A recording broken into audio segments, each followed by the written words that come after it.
این زن 21 ساله نادیه مراد بسی نام دارد و او از شورای امنیت خواست که دولت اسلامی را از بین ببرند، زیرا او و هزاران نفر دیگر از زنان یزیدی را بودند و آنها را چون غنیمت جنگی به تندروهای دولت اسلامی هدیه کردند تا آنها را مثل غلام جنسی استفاده کنند. نادیه در اولین جلسه شورای امنیت سازمان ملل متحد راجع به قاچاق انسان در حضور 15 عضو این شورا گفت: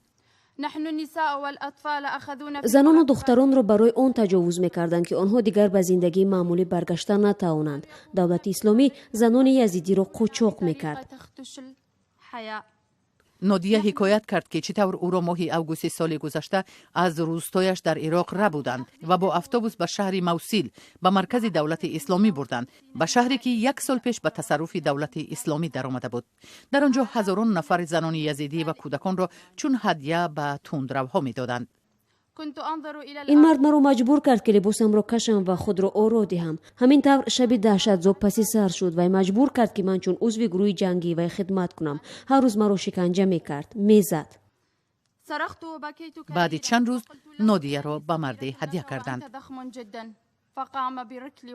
آن شب وی مرا لط و کوب کرد. به من دستور داد که لباسم را بکشم. مرا با پاسبانانش به حجره برد و تا وقتی که من به حال شدم جنایت خود را ادامه دادند. من از شما التجا میکنم داعش را از بین برید.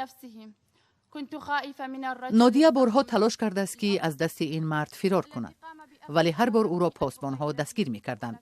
تندروهای دولت اسلامی چند برادر نادیه را و اکثر مردان روستای آنها را به قتل رسانیدند. سرانجام به وی میسر شد که فرار کند. حالا او در آلمان زندگی می کند.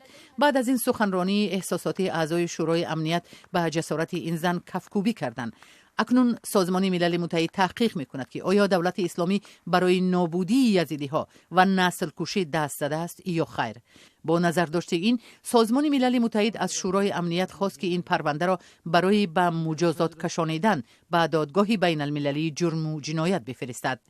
شورای امنیت 16 دکبر در اعلامیه قاچاق انسان توسط دولت اسلامی و توسط گروه‌های دیگر از قبیل ارتشی مقاومت بوکو حرام را محکوم کرد. در این اعلامیه آمده است در جریان مناقشه‌های مسلحانه بعضی عمل‌های قاچاق انسان سبب جنایت‌های جنگ می‌شوند.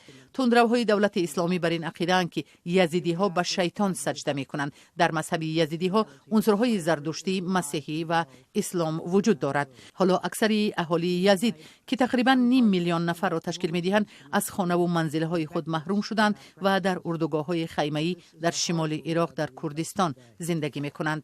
تقریباً 5000 مردان و زنان یزیدی در جریان جنگ‌های تابستانی سال 2014 به اسارت تندروها افتادند. به 2000 نفر آنها میسر شد که از اسارت فرار کنند. تقریباً 3000 نفر دیگر تا حال در دست تندروهای دولت اسلامی به سر میبرند.